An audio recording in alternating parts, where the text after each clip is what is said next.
Arab Saudi langsung Jangan dihantam lupa krisis. subscribe, like, share, dan komen video ini guys. Dan Kekalahan tekan dari loncengnya. timnas Indonesia langsung bikin Arab Saudi dihujani banyak masalah. Rekor membanggakan skuad elang hijau atas merah putih akhirnya putus. Pasukan negeri minyak merasakan kekalahan perdana saat melawan skuad Garuda. Padahal Arab Saudi sempat punya rekor 13 laga nggak pernah tumbang kontra timnas Indonesia. Harga diri skuad elang hijau juga jatuh karena kalah dari negara di luar 100 besar FIFA. Padahal Arab Saudi berstatus sebagai raksasa Asia karena menduduki peringkat 57. Kekalahan memalukan dari timnas Indonesia sampai bikin manajer skuad elang hijau kena mental. Manajer tim nasional Hussein Al-Sadiq meminta maaf kepada Dewan Direksi Federasi Sepak Bola Saudi karena tidak bisa melanjutkan posisinya di tim nasional selama periode mendatang. Tulis SAFF. Ruang ganti Arab Saudi semakin kacau setelah Hervé Renard didesak untuk mundur. Pelatih asal Prancis ini mulai kehilangan dukungan dari publik negeri minyak. Bahkan pandit lokal Arab Saudi mulai berani mengecam strategi Renard. Mengambil tanggung jawab tidak hanya sekedar berbicara karena itu bukan keberanian di media, melainkan dengan mengambil tindakan dan menerima kesalahan atau mengajukan pengunduran diri. Sindir batal Al-Qaus dikutip dari Al-Saudia 356. Hervé Renard semakin tertekan karena Arab Saudi akan menghadapi jadwal yang lebih berat. Di lanjutan ronde ketiga, skuad elang hijau akan langsung melawan Jepang dan juga Cina. Arab Saudi dituntut bisa mengalahkan skuad Samurai Biru demi menjaga harapan untuk lolos. Namun peluang skuad elang hijau dinilai sangat kecil karena kalah segalanya dari Jepang. Prediksi ini bakal sangat bermanfaat untuk timnas Indonesia yang berada di atas Arab Saudi. Ditambah lagi skuad elang hijau masih kesulitan untuk mencetak gol.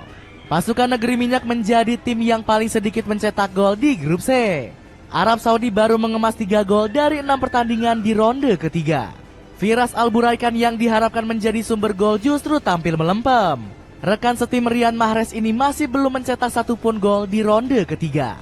Mandulnya lini serang Arab Saudi sampai bikin Hervé Renard kembali dihujat tajam. Khaled Al-Atawi merasa sang pelatih bukan sosok yang tepat untuk membangkitkan skuad elang hijau. Saya tidak menganggap Renard sebagai orang yang tepat untuk tahap saat ini. Melatih bukan meninggikan suara Anda di ruang ganti. Dan manajemen teknis tim Saudi yang membawanya kembali tidak berhasil. Tutur pandit asal Arab Saudi tersebut. Kegagalan Renard diduga karena ogah mendengarkan curhatan Roberto Mancini. Pelatih asal Italia ini sudah mengaku sangat trauma melatih Arab Saudi. Saya tidak akan menyangkal bahwa tawaran dengan jumlah yang sangat besar membuat saya tergiur. Namun hal itu juga yang membuatku masuk ke dalam posisi sulit, ungkap ex-pelatih Inter Milan ini. Renard juga merasakan kegelisahan yang dialami Mancini saat menangani Arab Saudi. Pelatih asal Italia ini sering mengeluh karena pemain lokal negeri minyak kalah saing di liga domestik. Bintang asli Arab Saudi banyak yang tersingkir karena regulasi aneh dari SAFF. Federasi Arab Saudi ini mengizinkan kuota 10 pemain asing untuk setiap klub di Saudi Pro League. Hasilnya, para penggawa lokal cuma bisa menjadi penghangat bangku cadangan. Bahrain semakin sulit lolos. Iya betul ya, padahal kita tahu sebelumnya pelatih ini yang sebelum diganti sama Roberto Mancini ini adalah Rens Haven ini. Nah sebelumnya dia itu pernah melatih Saudi Arabia ya guys, dan mengalahkan Argentina. Nah yang shocknya bagaimana tim dengan ranking FIFA 132 bisa mengalahkan Arab Saudi yang pernah menjuarai Piala Dunia guys ya pada waktu itu, dan mempunyai ranking FIFA 59. Jadi ini pukulan yang sangat telak buat timnas Arab Saudi ya guys ya. Bukan tidak mungkin bahwasanya pelatih ini bakalan juga akan digeser ya dan digantikan dengan pelatih yang baru guys. Seperti itu beritanya. ke Piala Dunia. Masalah rumit juga sedang dihadapi Bahrain yang semakin terpuruk di klasemen grup C. Skuad Mutiara Teluk harus rela turun peringkat ke posisi kelima usai meraih 2 hasil kurang memuaskan. Padahal Bahrain sempat koar-koar bisa meroket ke posisi runner-up grup C. Ambisi Bahrain ke Piala Dunia juga semakin mustahil karena masih punya 3 laga tandang super berat. Skuad Mutiara Teluk akan langsung terbang ke markas Jepang di lanjutan ronde ketiga. Bahrain diprediksi masih trauma berat usai dibantai habis di pertemuan perdana. Selain itu, skuad Samurai Biru belum pernah kalah saat bermain di kandang sendiri. Meski sulit, Dragan Talajic selaku pelatih masih tetap optimis dengan peluang anak asuhnya.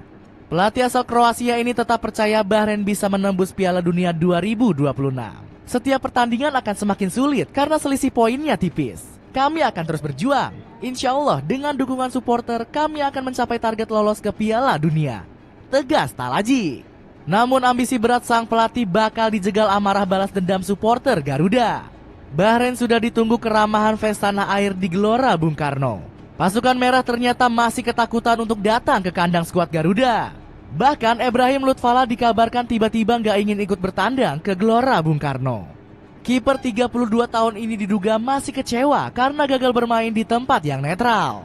Namun kabar buruk tentang Lutfala ini ternyata cuma sekedar berita bohong. Diketahui masih belum ada konfirmasi valid yang membenarkan berita tersebut. Meski begitu, pandit lokal Bahrain ternyata masih panik jika harus bermain di kandang timnas Indonesia. Kami akan bertanding melawan timnas Indonesia dan supporternya. Pertandingan yang membawa kenangan dan keadaan khusus untuk kedua tim. Dan apa yang terjadi di media sosial setelah laga sebelumnya. Tegas Ahmed Al-Badi. Cina takut dihukum berat.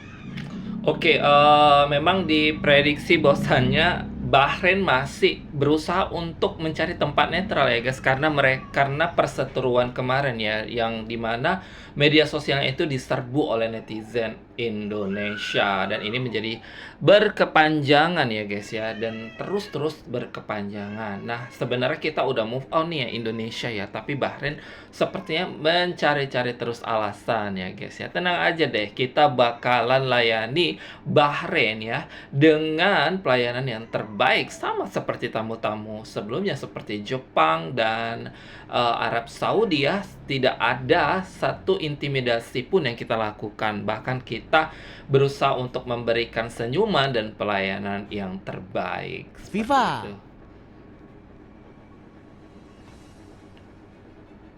Cina juga dihantam banyak masalah karena sering memainkan strategi licik. Saat menjamu Jepang, skuad naga ternyata sengaja memperkecil ukuran lapangan. Cara ini dilakukan anak asuh Dragan Talajic demi menjegal kekuatan skuad Samurai Biru. Kebenaran berita ini bahkan sudah dikonfirmasi oleh jurnalis asal Cina, yakni Ma Dexing.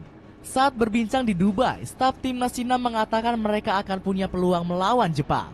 Ketika saya tanya mengapa, mereka bilang Jepang suka memanfaatkan lebar lapangan, sehingga mereka berencana untuk memperkecil ukurannya.